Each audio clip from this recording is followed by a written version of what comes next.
This podcast is rated S for spoilers. Listener discretion is advised.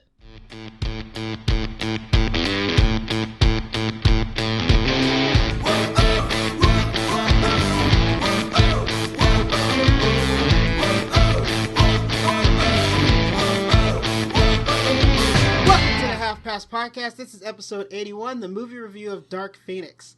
I'm Graham Ricks, and here with me is the man that I'm sure can direct better than Simon Kinberg, Ian Jones. Oh, well, thank you very much. Wow. Yeah. Simon's first shot at directing, though. You know? His very first shot at directing, his directorial debut, and I have issues. So we'll get into that. Hey, go ahead. Well, I was just going to say it's good to see your face, but I did get to see you in person. Yes, you did. You were out here for like a few days. It was like 4 or 5 days or something like that. It was like almost a week, wasn't it? Yeah, we were doing some wedding planning down in Tucson. Getting married, yep. Yep. It's approaching. It's getting closer. Getting closer. Yep, so you're over here getting all that stuff prepared up, all the fun stuff, doing cake tastings and things like that. I gotta say, the cake that we have is good, and I didn't get a chance to tell you this, but you, my friend, are getting your own cupcake. You're getting a tres leche cupcake. Oh, awesome! Because one of the layers of the cake, and it's not the whole thing, but the tres leche was phenomenal, and so that's gonna be the bottom layer of the wedding cake. But the top layer is gonna be kind of like a classic vanilla with raspberry filling, and it is so good. So the thing that I told her right away is, okay, look, we love this. But, you know, my buddy has a big time raspberry allergy. I do. So she's like, okay, I'm going to make him a cupcake and I'm going to write his name on it. Nice. And that's going to be set aside. So we're not taking any chances. That's good. I've had this conversation with Jackie multiple times before because she's like, I'm talking to her about how I have this weird raspberry allergy, and it's only raspberries. It's the only berry. I've had so many different, like, strawberries are fine, blackberries, blueberries, all of those are okay, but for some weird reason, there's something in raspberries that just makes it terrible for me. It just, like, closes my throat up, and I just, like, swell up. But what's so strange about it is I keep telling her, like, when we first started dating, I was telling her about this allergy, and it's this random allergy. But the thing that she was just like, but nothing has raspberries in it. And I'm like, the thing is you don't notice it. But there's a lot of things that they put raspberry in, specifically desserts. They like to put a little bit of like swirl of raspberry or a drizzle of raspberry in there. And she didn't notice until we started going out and getting like desserts. And she keeps thinking, she's like, wow, they put raspberry. Like, they have, like, a regular New York-style cheesecake, but they'll put, like, a drizzle of raspberry sauce on it, and I'm like, well, I can't eat this. Right, yeah. It's so weird, and I've had this allergy, like, my whole life, and I remember the first time it happened to me, I was at, like, man, I can't even remember what restaurant, but it was a restaurant that was kind of like Bennigan's. It was Shoney's. Shoney's, the restaurant. I don't know if you ever heard of Shoney's before, but I'm from Oklahoma, so right. But it's similar to Bennigan's. You remember Bennigan's? Oh yeah, God, I used to love it. It was that sort of like family, restaurant that has like crap on the walls and all that other stuff. It's very similar to that style of restaurant, and they had this dessert, and it was served with probably the worst possible thing I could eat for this allergy, and it was pureed raspberries. So I had these pureed raspberry sauce like on something, and I ate it, and I enjoyed it. But man, like the next day, my parents were just like, "What the heck is going on? We don't know what's happening." And so he took me to the doctor, and my doctor was just like, he's like, well, it looks like he's having an allergic reaction. Did he have anything that was new? And so they're searching their mind, everything, and they're just like, well, he had this. Because this happened, I was probably like 5, you know? Like, I had to have been like 5 years old or something like that. Yeah, and so my parents are like freaking out. And they were like, that raspberry sauce, I don't think he's ever had that before. So that has to be it. And so they give me like an antihistamine or whatever. And I was like swelled up. I was like twice the size. Everywhere I was just like swollen. And he was just like, the problem is, the swelling is really not the major issue in terms of what he looks like. The problem is just as much as he is on the outside, he's also that swollen on the inside. That is a huge problem. And so they gave me all these like antihistamines and stuff, and I've had all these weird scares throughout my, life. And probably the last time this has happened was, where I actually it was probably like 5 or 6 years ago. But I remember there's been a few times where I've been with you, where I like accidentally drank something that you were drinking. Yeah. Yep. That's the problem that was why we stopped, because I don't drink much anyway. Yeah. But when we used to shoot pool, every once in a while I'd get like a Mike's Hard Lemonade, and we both got one. Yes. And I will never ever do that again, unless it's just the lemon one. But I got the raspberry one. Yes. And I remember looking up and seeing you very clearly grab mine by mistake. And me yelling over to you twice, "What are you doing? Graham, what are you doing?" Instead of like telling you that, "Hey, stop, that's mine, don't drink out of it." And then like we have to leave because you feel it right away. I'm like, you just drank all of it. Yeah, the thing is I downed it. So it was like one gulp. And I was just like, the whole thing. And so I remember drinking it. And I remember, because the flavor is very recognizable to me. So instant panic happens. So I remember hearing you say that. And then I was like... And so it was at the same time you said that. And then my panic was already like there. And I'm like, we gotta go. And you're just like, what? And I'm like, no, we need to go. I need to get something some sort of antihistamine or something in me right now, because I'm gonna swell up and it's not gonna be good. And so I've had all these little issues before, and it's so funny to hear my parents talk about it, because I'll mention it to them, like, and I'm just like talking to them like this last time I accidentally drank this or whatever. And they're just like, ha, you still haven't learned from that. I just love how their reaction is just laughter now. But they were like panicking when I was 5. They're just like, sure. Oh my gosh. Yeah. Oh, sure, yeah. Yeah, it's just so ridiculous, man. I don't know. I don't know how we always get off on these freaking tangents. I know. I don't know, every single freaking time. It's all good. I remember, I just remember having so many of those little issues. Oh, it was not good. So, like, every once in a while, because people will also give me crap, but I'm like, when I won't drink, like, a Gatorade or something that's, like, blue, they're just like, they don't put real raspberries in there. And I'm like, no. The thing is I've absolutely drank one of these before, and it absolutely has happened.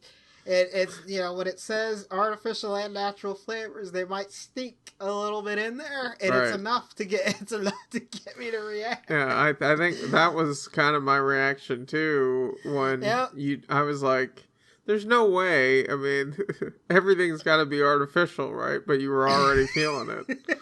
So I was like, I highly doubt there's any. But you're like, no, we gotta get me some Benadryl or whatever, like now. I was like, shit, all right. Yeah.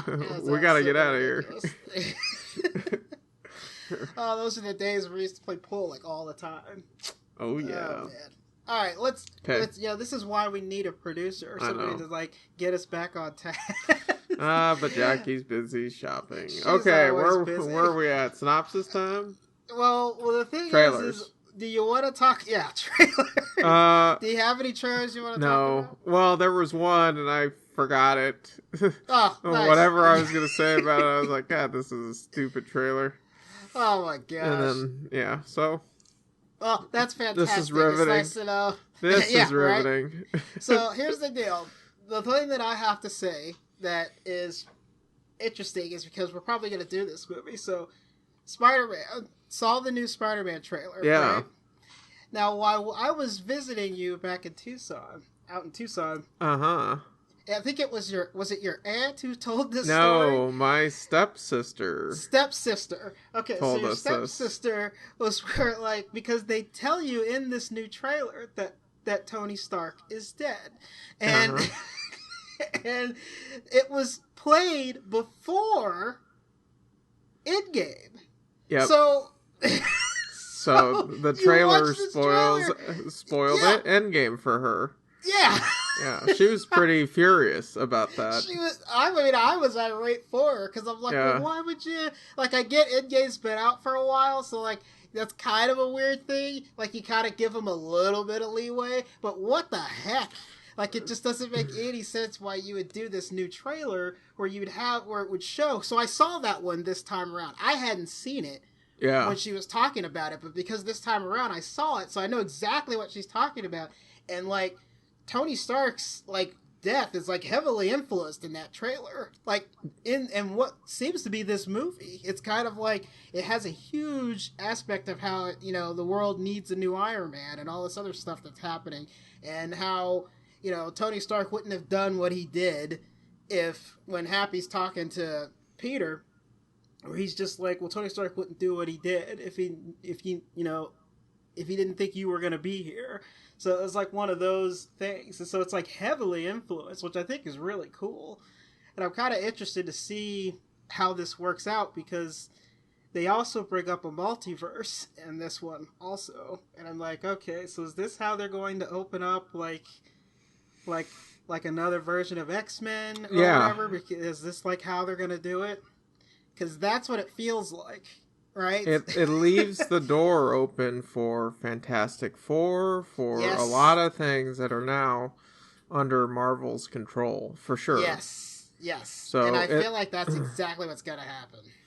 That's if the whole multiverse thing isn't just Mysterio's BS. So we need to see, because it looks like a very different version of that character.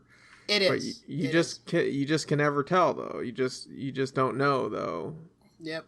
With him, how things are going to pan out, and that's one of the villains that I've been hoping to see. And Mysterio's always I think Mysterio's one of my more like favorite Spider-Man villains. He's like kind of an interesting character, so we'll see how it works. And there has been quite a few different versions of that character throughout Spider-Man's existence, so it's just interesting to see what I think is still different from what I already know. So it's kind of weird. We'll have to see. But I know for a fact that you can't stand Gyllenhaal. No, but I guess I don't know. I guess I don't. I don't know. I didn't mind seeing him in this trailer, so. Oh, that's good. Whatever that says, I just think him. I just think him as a lead is like they're so the Gyllenhaal kids are so boring to watch on their own. So, well, it's appropriate to talk about because I really think. Sophie Turner's kind of a boring actor. Also. And we've also talked about Jessica Chastain earlier. Yes, we have. Yes, we have. We've rated a bunch of movies with Jessica Chastain before, and you are definitely have an issue with Jessica Chastain. And after watching this movie, I'm just like, ooh, okay, so maybe Ian has a point. So I guess we just got to get into it. Let's get right into it. All right. So I'm not going to bother with the synopsis so much. I mean, it's the continuation after Apocalypse, is simply what it is. It's directed by Simon Kinberg, and he's mainly a screenwriter and a producer. And this is exactly... I think in terms of directing, this is what happens when you have a screenwriter / producer directing.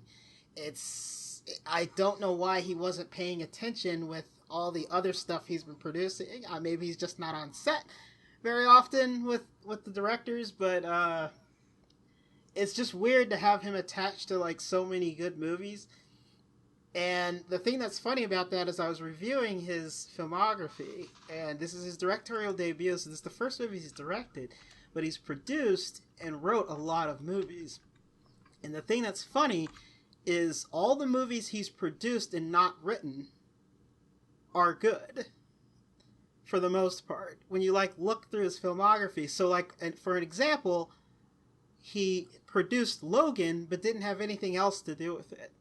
And Logan's fantastic. It's a great movie. He also was the producer of Days of Future Past, which is also very good. Yet he didn't have any other attachment to it. So like when I look at his list, I'm like, well, he does like really good movies if he's producing them. If he has any kind of writing influence, you start getting really poor movies. And because this is his directorial debut, he also gets poor movies in terms of directing also, which is unfortunate. Well, I mean, it's especially when you go look at the Fantastic Four, which is like the worst movie ever made. It's really bad. I disagree with that as Brothers Grimsby, but whatever. I don't. Everybody can listen to that podcast. If you want to hear me rant for an hour, here's the thing: the Brothers Grimsby is probably less than a tenth of the percentage, but I will say I've never seen so many people leave a movie theater before the end of the movie on opening weekend. It was just crazy, and I even lasted longer than you did, but I didn't make it all the way. You got out of there before the worst of it. Anyway, I don't know. That's probably a hilarious podcast if anyone wants to check it out. Our Brothers Grimsby. Okay, all right. Let's jump in here. Well, I mean, we're kind of going through the cast and everything. So okay, all right. I was just trying to bring up. I just went on a rant about Simon Kinberg because, like, one of my issues with this movie is absolutely direction. But I mean, okay. The thing, you have all the other actors here. The only one that's added that's new is Jessica Chastain, which we were talking about also with her character. And other than that, I mean, it's the same characters you actually expect that are in the movie. Michael Fassbender, Jennifer Lawrence, Nicholas Hoult, Sophie Turner, Ty Sheridan, Alexandra Shipp, and Evan Peters. And, just they've been in the past couple movies, so it's not that big of a deal. And James McAvoy and Michael Fassbender has been in since First Class. Same thing for Jennifer Lawrence and Nicholas Hoult.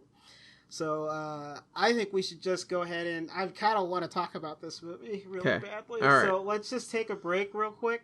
And then we will. I can start talking this movie through. Sounds good, man. I have my issues. All right, I love it. I can't wait. All right. Okay.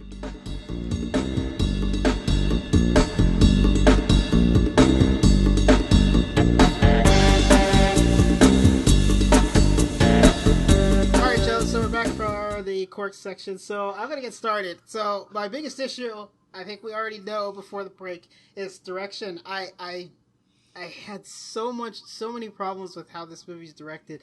I think it's filmed very strangely, and one of the things that annoyed me the most is the amount of ridiculous close-ups that are in this movie. I feel like no matter what, anytime anybody has any sort of emotion, they felt the need to zoom all the way in to their eyes, and just you get this shot that's just basically their face to basically show that there's some sort of emotion going on, which is a standard in filming. That happens. The problem is you also have to get that emotion from the actor. Aww. So this is one of those time periods where, for example of this is Sophie Turner, who's in Game of Thrones, and she's kind of just plays a moody teenager, and she goes through, and then even after she's gone through this process and her character changes, she's still kind of a very stoic character, so she's not really has much emotion with her throughout the series.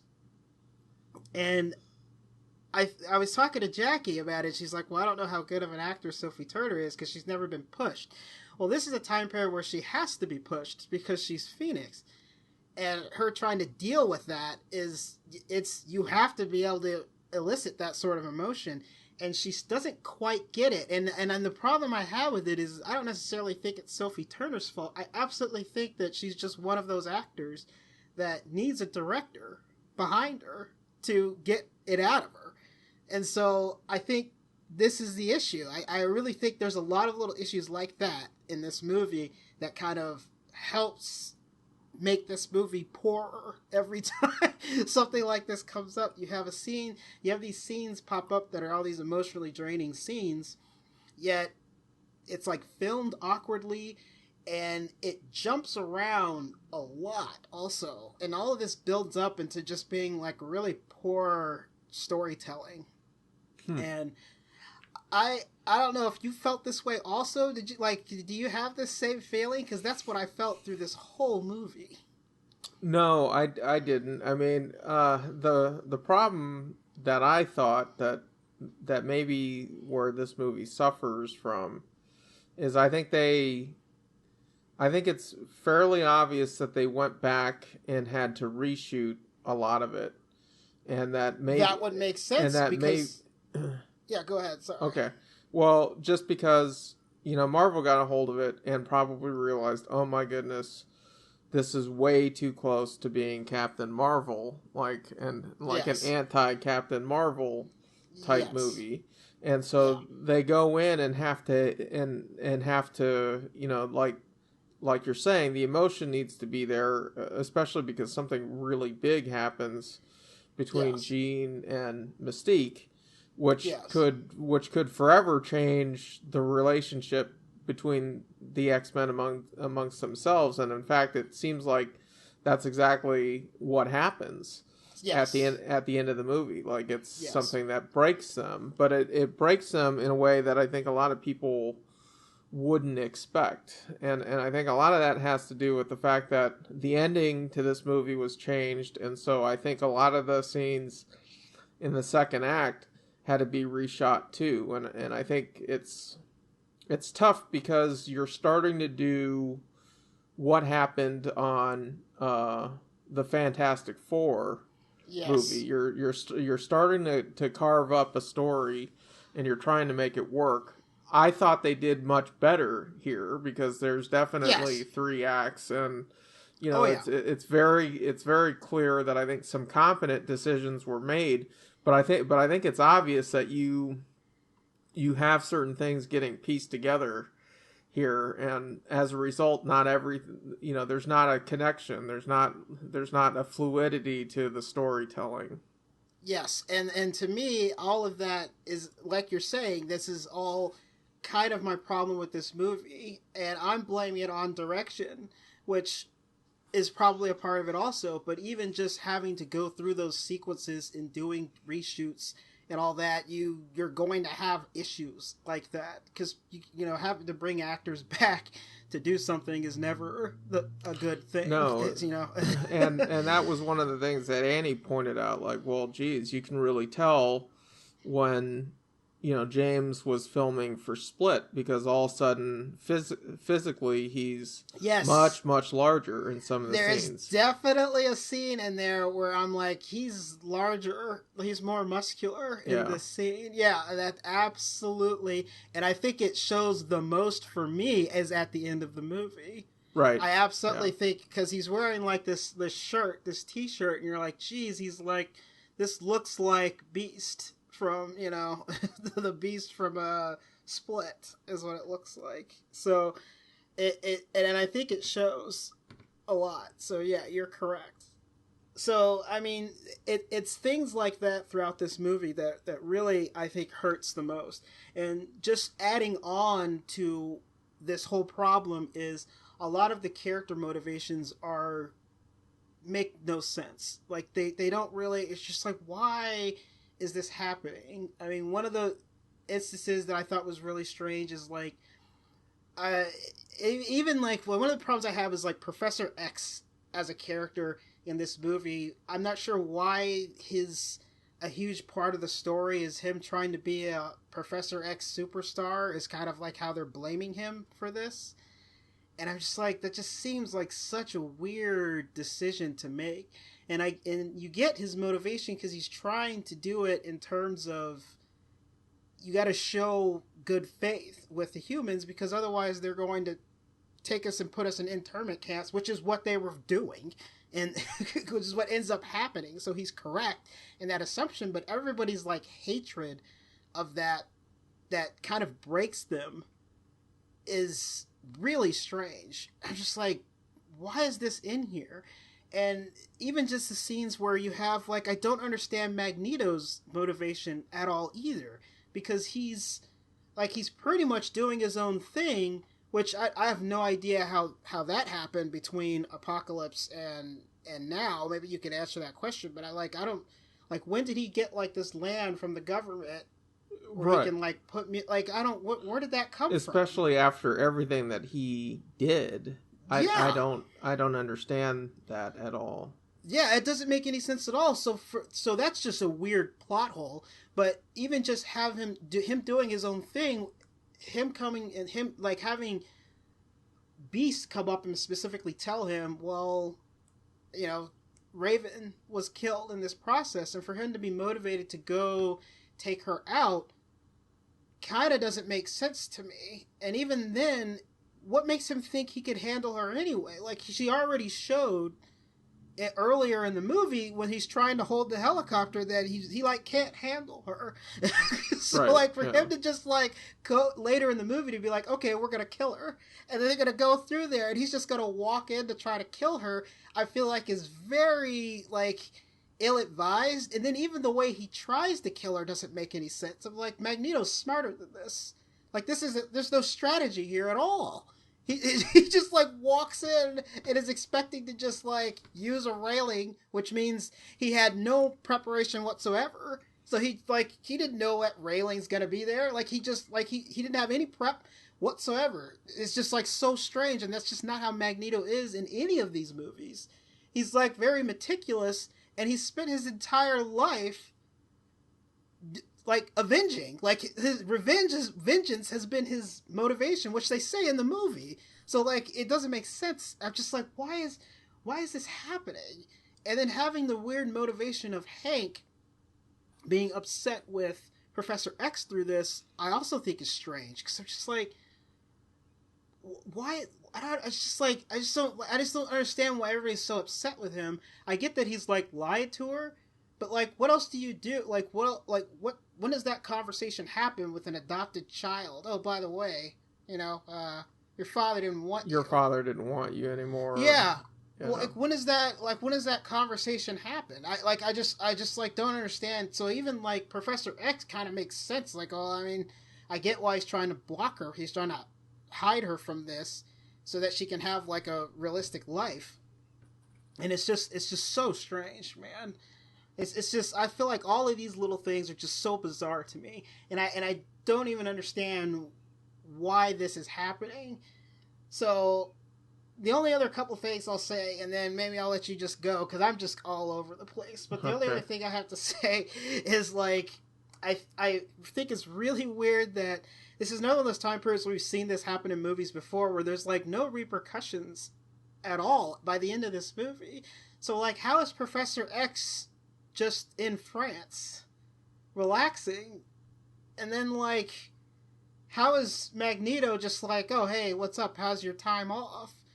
But they like, in the previous scene they destroyed part of New York. Like, right.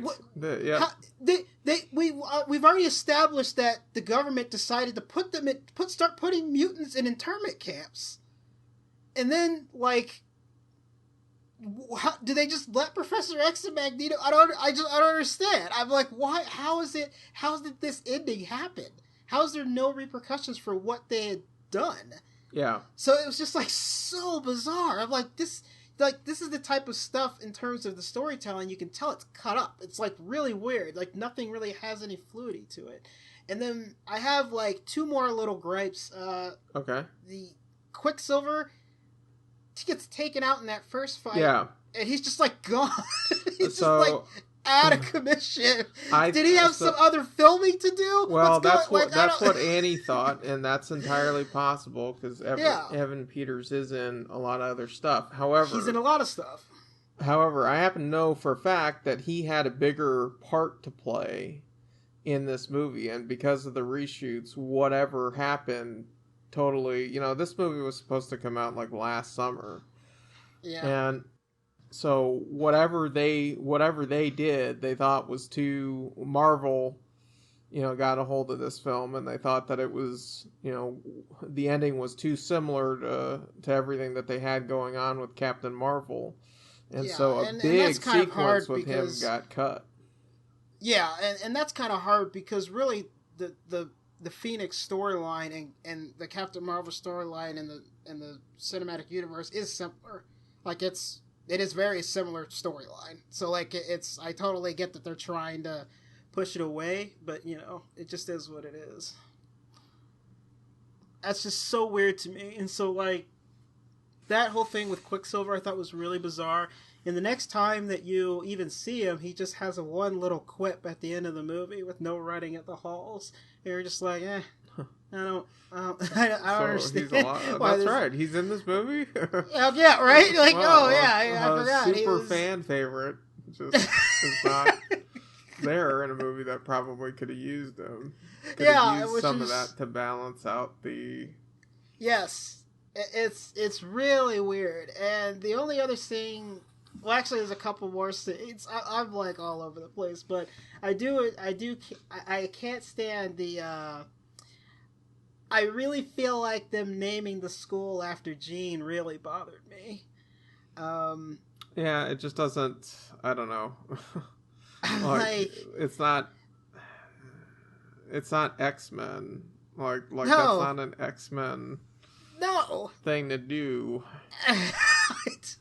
I just don't... I'm like, why did they name... And then, even in terms of this storyline, because even if we're trying to take it away from how the X-Men are, because they are different in this movie, even in terms of the story, why wouldn't you name him after Raven? Or even, like... You know what I mean? Like, right. That's a very interesting point. Yeah, I don't understand. And even if you wanted to name it after both of them, that would make more sense than just Jean. It's almost like she was like Raven, like having Raven die is supposed to be like this huge thing. She's been there since the beginning, and she gets killed trying to help her. And she's always been basically the glue that holds everybody together, which is why when she dies, everything just falls all apart. And so the only time she isn't that way is in like Days of Future Past, where she's spending time trying to take people out. But even then, she's the drive. Like, she's like the reason why a lot of this all works is because of her. And so, like, it doesn't make any sense that you wouldn't, like, name it after her to begin with. So I just thought it was really bizarre. I don't know. That's a very good point, though. Yeah, it really bothered me. I was just like, man, why would they name it, like, if anything, name it after both? But why would you name it after just Jean? I don't understand. The very last thing that I have that I thoroughly didn't like in this movie was the walking scene with Professor X. Okay, we might disagree with it. It's super unsettling. It's incredibly unsettling. Yeah. It is one of the most unsettling scenes in the movie. The problem I have with it is, and maybe this has a lot to do with how this movie's cut together, but it is like a needlessly cruel thing to do. And the reason why I say that is because Professor X has been lying to her the whole time, but he's never been needlessly cruel to her. So there's, like, no reason for her to have this weird, like, walk to me scene that I'm just like, man, why would she do this? It's one of those scenes where, and I was talking to Jackie about this after we were leaving the movie, it's one of those scenes where, like, if Professor X was like this really evil stepfather, and he like beats her enough to where her legs aren't working, yet she still has to crawl around the floor to wash the floor, like to scrub the floor, and then she's now gained this power, and that's when you get that scene.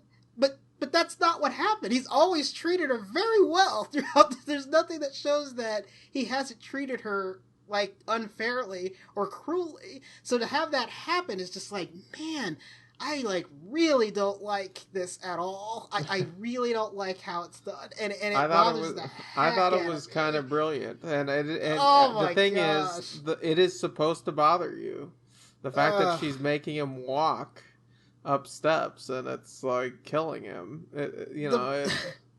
It's supposed to be a very disturbing scene. I understand that it's supposed to be disturbing. My point is, in terms of the character, why would she do this? Why would she do it? There's no reason for her to be that cruel. Even when she's doing everything she's done up to that point has always been a defensive reaction. Everything. It's been like this reaction to like, leave me alone or stop. And she reacts to it, and then that's when stuff happens. There's multiple scenes in that, even since she was a little girl, that's what happened. So to have this like needlessly cruel thing, it doesn't make any sense in terms of her character. And the only reason why I say that is maybe when it was cut differently, maybe there's more of a scene where she progressively gets crueler and starts doing things offensively. Maybe that makes sense that it would culminate to this. But the way it is, you're just like, this is the only time she's ever like outwardly offensively did something. Everything else has been through defense. Somebody's tried, even when she kills Mystique, it's a defensive move. Like she reaches for her and she defensively pushes her back, and then she gets impaled essentially. So I mean, it's just what it is. And so I don't know. That scene bothered the hell out of me. But that's all I got. So what do you have? All right. Well, so a big problem for me is if you're gonna go into space and introduce aliens. Yes. Why isn't the story, and because Dark Phoenix is such a big story. It's a major story, yes. And like that's a very ambitious thing, and they tried it once with a bonehead director. Probably should have been with Bryan Singer, putting everything aside, turning to Brett Ratner to do that story was awful. Yes. Right, that third movie. Okay, so let's put that aside for a second. So if you're going to go into space, and you're going to try to do a little bit of a cosmic adventure and introduce aliens, which is just not a big deal. Like, no one seems to even blink twice at that. Well, let's say you're going to do that. Why doesn't this story involve Lilandra and the Shi'ar Empire? Like, why isn't that why aren't the intergalactic gladiators involved in this story? Instead, they introduce the Dabari, which they don't do a great job of, who are shape-shifting aliens. Well, geez, we just saw that in a movie. And the Dabari are like nothing in terms of the X-Men and in terms of Marvel lore. Like they really went into the barrel here and like towards the bottom of it. So I don't even... Like, I thought it was cool how strong they were and everything, but, like, it doesn't really get explained enough. They don't really get enough of an introduction. And so, having this character, Vuk, or whatever her name, I mean, like, why not just invent something original? If you're gonna do this and not really, it kind of makes sense because...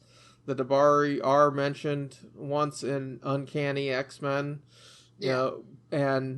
but in that scenario, when they were destroyed by Phoenix, they were actually destroyed by Jean Grey, and not just the energy source. So I don't think they do a good job there explaining what the Dabari are actually trying to do.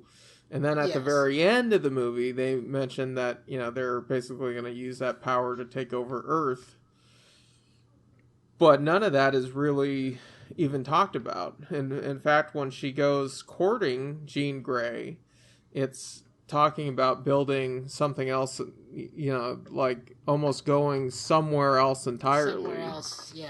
And taking her away from all of this, which is what I think is the thing that's attractive to Jean Grey, because she can run away from her problems instead of facing them head on. And I don't know that she ever really faces them head on. She just continues running. Yeah. Until at the very end of the movie when she decides to fight for her family. Yes. But I'm just not sure that lesson, the way that lesson comes about is, I'm not sure they pay it off. The payoff's not there. No, everything done with the Dabari and with Vuk is also is another part of what doesn't really make sense in terms of their motivation, because they even have a discussion with each other when she's trying to court her. She basically tells her everything she wants to hear about it. And the guy, who seemed to be like the second in command, was basically just like, we're going to see if she can control it. And if we can't, we'll destroy it. But the only time you see them try to destroy it is on the train. And so they're clearly trying to get to Jean Grey to what appears to be take her out, yet I don't think that was ever the motivation of Vuk. She specifically had been trying to harness that power multiple times. So it doesn't seem like she's ever really trying to destroy the energy, and I don't know why they would ever want to try to destroy the energy. So that line is just weird too. I'm just like, why is this extra little bit of motivation here, which doesn't make any sense? It's really bizarre. Especially if, it would have made a little bit more sense to me if they were trying to harness it in order to rebuild their world. Yes. Those lives were trapped in there and they were trying to release them. But, none of that really gets explained. No. And I do enjoy you mentioning the fact that nobody bats an eye that these are aliens, right? Because I didn't really catch that. No. In fact, I don't even think the word alien is ever, but I mean, clearly that's what they are. I don't even think the word alien is ever said. Yeah, that's pretty funny, because I didn't really think that. There's so many other problems with this movie. Right. I didn't even think of how ridiculous that is, because the only scene you get is with Professor X when he goes to confront Jean.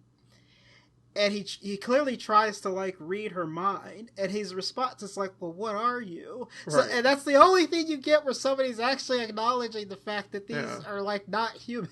But so much other crap is going on. Yeah, and even when they kill people, I guess when they kill them, they're because they're shooting their faces off or whatever. So you can see what they look like. Like they look like aliens. I don't know. Whatever. All right. I will say I thought the ending really felt rushed, and I felt the same way about Apocalypse too. But I think just having Jean on her own, dismantling the Dabari. I mean, we've seen that in a different X-Men film, and it just felt like one massive reshoot to close out the movie, and then that gets you wondering about some of the other scenes and why maybe the film is cut the way that it is. And I think because they were trying to work in all of those changes, and including, changing the way that Phoenix looked to get her looking different from Captain Marvel. But as, my fiance pointed out, she still looked like Captain Marvel in a lot of the scenes. So, I don't know. Their storylines are very similar in terms of how this works out, and even their look is similar. Yeah. So it's tough. It's tough in that instance, but I mean, I feel like at that point in time, why even bother trying to hide it? Right. Well, and why not just let her be on fire? Yeah, just let her be on fire. I'll tell you something that has really bugged me in these films, because I think it's gotten away from the message as a whole, as far as acceptance and accepting who you are. But I have a real problem with Beast and Mystique being in their human forms, especially when they're inside the mansion. Because other than saving money on the budget, I don't get it. I don't understand why that would be the case, because it totally like undoes everything that they're trying to accomplish and trying to teach to the other students. This is absolutely true. I didn't have this written down, but it did bother me in the movie. I distinctly remember her being in the mansion, and Mystique changes. She changes into her human form when they're all talking, and immediately there I'm like, why would she do that in front of the kids? Yeah. At the it makes no sense in terms of trying to accept who you are. And it also does spit in the face to the other movies where she's learned to, like, she's fine the way she is. So you are correct. It's absolutely disappointing to see that with her and Beast. So the last quirk, and then we'll get into likes. No one saying the X-Men names or the superhero names. I thought was really kind of odd early on, and then I'll tell you when it struck me is there was a family sitting behind us, and the little boy suddenly realized he said something like, "Oh, that he's Magneto," and I thought, this is a big time failure on the filmmakers and everyone in the production, because no one is saying anyone else's names in the entire movie. They're either using first names, and they say Raven a few times, but it isn't even until the end of the movie that Magneto says, "Go help Storm." No one is saying Storm's name in all the scenes that she's in, and it's just one of those things where, it's a problem when you've already done a scene with this character, with Eric Lensher a few times, and some of the audience may not know because he's all scruffy, he's in this little commune type place, and he's got a beard, that's Magneto. And I just thought, wow, that's a huge swing in him, because no one's saying anyone else's names. No. So that really stood out to me. Why not toss those names around, guys? They got cool names, use them once in a while. Yeah, they do have really cool code names, so I don't know. It's just like really weird. I guess we'll get into the likes. I don't have a lot of them. Really? Yeah. I thought the things that I liked the most were, I thought the end fight was pretty cool. On the train, I really enjoyed seeing them kind of working together. It's one of those things that I wish you could see more of. One of the problems with this entire series is you've been working up to this point to where they're the X-Men, because they haven't really been the X-Men until the end of Apocalypse. It's even like implied that they are the X-Men at the end of Apocalypse. And so it's unfortunate that you don't get to see them work together very often. And then we're kind of like on this last movie where you get one inkling of them really working together. You get some at the beginning of the movie, but seeing this ending part, I thought was really cool to see them actually using their powers together to help each other. And I thought that was like really cool to see. Including finally seeing Nightcrawler fight also was nice. That was like a really good scene where he just kind of like finally loses it and decides to start fighting, because Nightcrawler's character is like that anyway. He's kind of this like dopey teenage kid type character, and so seeing him kind of like react and do something is nice, because his character evolves over time in the comics. Oh yeah, definitely. He becomes really badass. Like when he gets older, he's like really cool.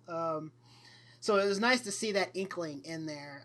The only other scene that I thought that I actually really enjoyed, even though it makes no sense, I do enjoy them playing chess at the end of the movie.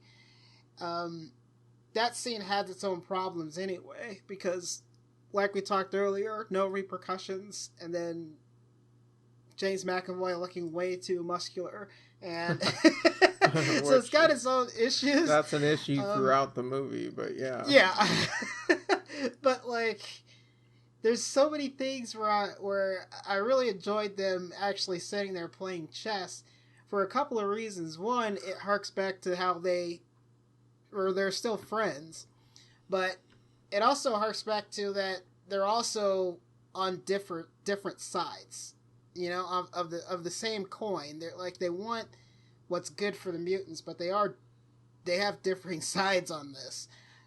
So, like, having them just kind of show that through a chess match, I think is kind of an interesting thing, and I thought that was really kind of cool. Yeah, and also Charles picking, you know, the white piece. Yes, the white piece. Symbolically. Yes, you know, symbolically. For better or worse, right? Yes, yeah, and so I thought that was so cool.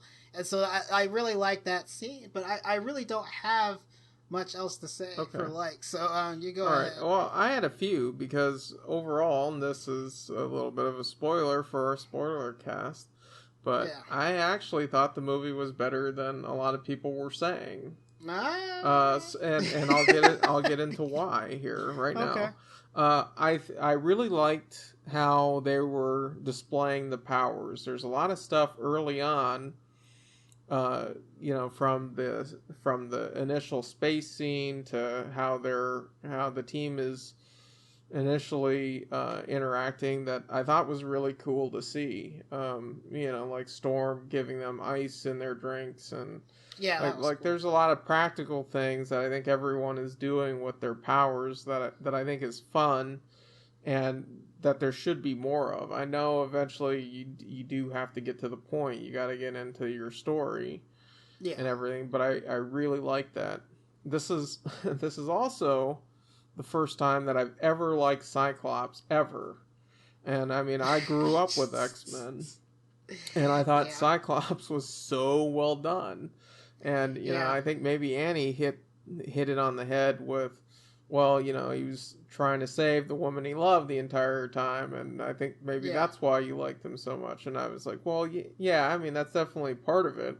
But he's also, like, just blasting the hell out of everyone. And I think that's so cool, because even in a lot of times, even in some of the newer animated shows, he doesn't really use his powers a whole lot. Like, even in X-Men Evolution, like, Rogue would channel his power and use it better than he would, which drove me nuts. Like, that just made me crazy.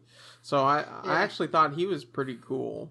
Which is funny. I know for a fact that when we were watching Apocalypse, we both enjoyed this version of Cyclops. Right. Yeah. He is a good version of Cyclops. Yeah. It's really good.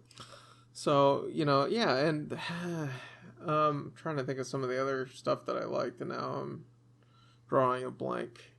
but I think overall, well, you touched on it with that train sequence was just so well done. Yeah, that was cool. That I could watch it again just to get there. But I think I have a problem with a lot of the other little things along the way. And if you're gonna try to open the sandbox up, you know, with space, with cosmic powers, you know, it should have been like, we should have been able to see Lilandra, we should have been able to see Gladiator, and you just kind of wonder, like I'm almost left wondering, what might have been had they taken this shot. Yeah, you know? It's unfortunate because, like I was saying before, I do think that at the end of Apocalypse, they're the X-Men, and at the beginning of this movie, they're doing X-Men things, where the president's talking to them, go do this. And so this is what they're supposed to be doing, yet you don't get that aspect in this movie. And it would have been nice to introduce those characters and have them be the X-Men, but that's not what you get. So I definitely see what you mean. Alrighty. Okay, I think that's it out of me, buddy. Alright, so, well, I guess we'll go ahead and rate this thing. I am very conflicted with this movie. I cannot see anybody that's a part of the general audience that would actually enjoy watching this movie. So I say skip it for those people. But people who want to finish this story and kind of like want to look at it, it's probably good enough for a rent. And that's all I got for this one. Okay. Yeah, I'm gonna go with rent it as well.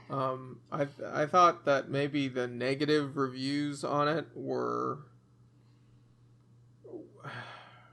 probably too harsh, because as I was watching it, I was like, I think this is better than a lot of people are giving it credit for, but it isn't like as good as Days of Future Past or whatever. No, it's nowhere near Days of Future Past.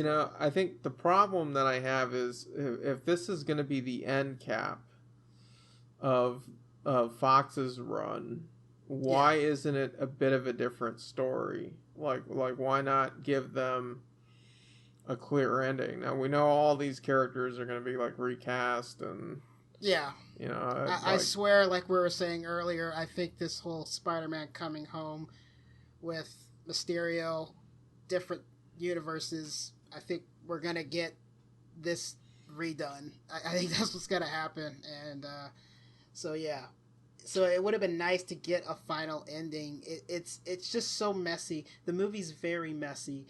And I think it's really unfortunate that they don't have an end, because you're not, like, I like these characters. Like, some of the characters I really enjoy how they're portrayed in this movie. Like, I like Cyclops. Magneto's fantastic 100% of the time through all of them. Sits first class. He's, like, great. Like, Michael Fassbender as Magneto is just great. James McAvoy is Professor X, great. So it would have been nice to see them actually be X-Men in one of these movies, and then kind of cap it like that, but you don't get it. And so it'll be interesting to see how they do this, if they're going to reintroduce these characters all over again. But I did like what I saw in terms of how the characters are, so it's a little upsetting. And so really, looking back at it, I mean, like, it was such an important, like, the fact that there really weren't successful superhero movies before that very first X-Men one. Yes. And it's been such a long ride. It just, I don't know. It would, like, looking back on my childhood, I look really fondly back on that first X-Men movie, on the comic books. I think it paved the way for a lot of good things that followed, a lot of better films overall. And I think it would be really awesome to see, like, the next generation of filmmakers who are doing some incredible things for Marvel taking on X-Men, like, and not relying on someone who, is maybe fresh out of the, who's doing their directorial debut. Let's get after some people who, have already done a good job, like, on Ant-Man and Wasp or whatever, or Thor Ragnarok, and let's reboot it. There's plenty of X-Men characters to use, and it doesn't even need to be an origin story. I think that there could be a way to just do it and do an X-Men film. Yeah, I'm absolutely sure they could. So we'll have to see what happens. I hope that, I think it's kind of a weird way to go about doing it with the, like, multiverse, if that's what they choose to do, but X-Men has always been some of my favorite characters in Marvel. Just me growing up as a kid, these are the ones that I liked and read about. Watching the old X-Men animated series as a kid, that kind of stuff is, like, I've always loved these characters, and I've loved this franchise. And so I would really love to see them get it right this time around. And it's unfortunate that you don't get that ending here to these characters that we probably aren't going to see casted as these characters anymore. So it's kind of it's a little upsetting. And you even have a scene with Beast and Mystique talking to each other. We're the last ones of the first class, which I thought was, like, a really good line. to like kind of show that like the importance of this movie, but the director and the studio and everybody who did it didn't really show that sort of importance in creating it. So it's unfortunate. Yeah. So I guess we're just gonna go ahead and sign out then. We can sign out. What are we doing next? What's our next one? The next one we have is probably going to be... Is it going to be Spider-Man? Spider-Man. Is it going to be Spider-Man? Spider-Man Far From Home. Spider-Man. Yeah, that one's definitely on the list, so maybe it'll be Spider-Man. I don't know if there's something in between there or not, but it'll probably be Spider-Man. I know Annie and I are going to go check out the new Driver zombie movie. But oh, that one? Yeah. That'll be an interesting thing. Yeah, I'm not sure that's going to be a podcast worthy one. Yeah, but I mean, we could try it if you want. I don't think that'll happen, but all right. So if anybody like to contact us, we have our website at halfpasspodcast.com. And it's now showing everything it's supposed to display. Oh my gosh, that was a mess. Like us on Facebook. We're on iTunes, Google Play, and Spotify. We're on Stitcher, Libsyn, and TuneIn. I love my Stitcher app.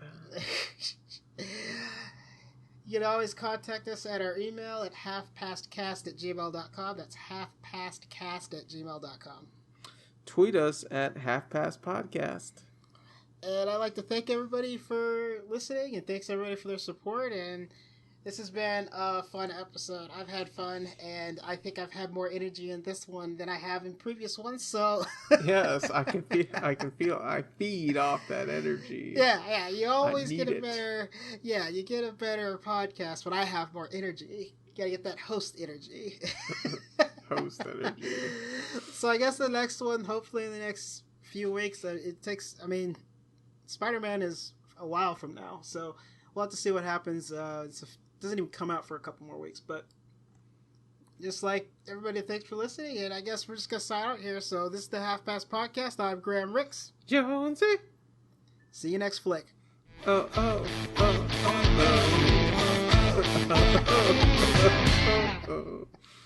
Ready or now.